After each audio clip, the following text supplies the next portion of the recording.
وَلَقَدْ مَكَّنَّاكُمْ، خیال کر لینا مولانا، ہمارے حضرت اقدس فرماتے ہیں جب بخارا میں جو کانفرنس ہوئی امام بخاری رحمۃ اللہ علیہ پر، تو شیخ الحدیث مولانا سلیم اللہ خان رحمۃ اللہ علیہ وہ بھی گئے، تو حضرت فرماتے ہیں کہ میں نے مقالہ پیش کیا امام بخاری پر، تو میں نے بیت المقدس کہا، بیت المقدس کہا، تو ایک غیر مقلد کھڑا ہو گیا، اس نے کہا کس قسم کی شیخ الحدیث ہو، آپ بار بار کہہ رہے کہ بیت المقدس، لفظ بیت المقدس نہیں ہے، لفظ بیت المقدس ہے۔ پھر اس نے حوالہ دیا فلاں کتاب میں، فلاں کتاب میں، فلاں کتاب میں، فلاں، کہتے ہیں کہ میری شیخ الحدیثی خاک میں مل گئی، اور حضرت فرماتے ہیں کہ میں اتنا مٹی بن گیا اور اتنا کہ اتنی بڑی داڑھی تھی اس غیر مقلد کی، میرے پاس حوالے نہیں تھے، سمجھے؟ تو فرماتے کہ میں تو بالکل رسوا ہو گیا اس کے سامنے، لیکن فرمایا ایک خوبصورت سا سرخ رنگ کا ایک آدمی اٹھا، اور اس نے کہا اجلس، اور اس کو کہا بیٹھ جا، کیف تقول بأن هذا اللفظ بیت المقدس لم يرد بیت المقدس انا اریک فی الکتب کذا فی الکتاب الفلانی کذا کذا کذا کذا، کہتے ہیں اس نے شروع کیا، اس نے کہا بیت المقدس بھی ہے اور مقدس بھی ہے، پھر اس نے حوالہ دیا، حوالہ دیا، حوالے اتنے کتابوں کے، کہنے لگے فوراً غیر مقلد کی ہوا نکل گئی، وہ نیچے بیٹھ گئے۔ لیکن میں حیران تھا کہ یہ خوبصورت آدمی یہ کہاں سے خدا نے میرے لیے غیب سے بھیجا کہ اس نے میری مدد کی، غیر مقلد نے تو مجھے چت کر دیا تھا۔ فرمایا کہ کانفرنس ختم ہوگی، میں نے لوگوں سے پتا کہ یہ کون ہے کہ اس کو سینے سے لگا دوں، تو انہوں نے کہا عبد الفتاح ابو غدہ اسی کو کہتے ہیں جو کہ حنفی ہے، سمجھے؟ اس لیے خیال کر لینا مولوی صاحب۔ ایک بڑے شیخ الحدیث نے ہمارے حضرت سے، مجھے خوب یاد ہے، فرمانے لگے اشاعت اللمعات کے اندر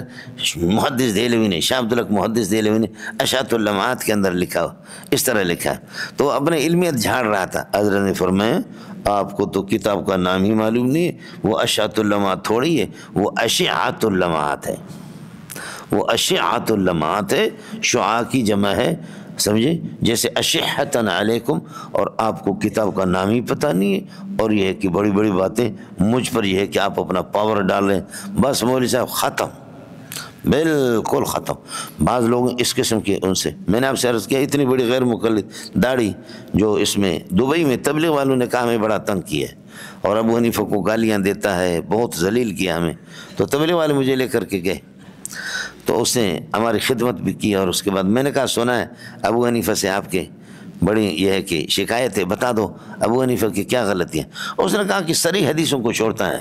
جیسے رفع یدین کے بارے میں، اس وجہ سے مجھے شکایت ہے، رفع یدین کے بارے میں جیسے کہ اللہ آپ کو بھلا کرے، وائل ابن جوہر کی روایت ہے۔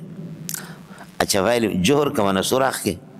تو میں نے کہا مولانا اللہ کی بندے اتنی بڑی داڑھی ہے آپ کی، وائل ابن جوہر کہہ رہے، جوہر تو آپ کا ہے، سوراخ یہ وائل ابن حجر ہے،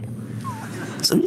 وائل ابن حجر کو آپ کیا کرے، وائل ابن جوہر، تو آگے تو چونکہ رسوا کرنا تو میرا کام ہے، میں نے اس کو چھوڑا نہیں، اس کی جو میں نے خبر لی، میں نے بس اسی پر جو کچھ اس کو یاد تھا وہ سارا کا سارا بھول گیا، جو کچھ اس غریب کو یاد تھا، تو لوگوں نے کہا کہ بھائی تم اس کو، اچھا پھر میں نے یہ نہیں کہا اس کو کہ بھائی لفظ وائل ابن حجر ہے، وائل ابن جوہر نہیں ہے، وائل ابن حجر، اس طرح نہیں کہا، اور پہلے سے میں نے اٹک کیا، میں نے کہا یہ تو بڑے سوراخ کو کہتے جوہر تیرا سوراخ جو ہے نا وہ کچھ ہوگا، صحابی پر اس طریقے پر اللہ کے لیے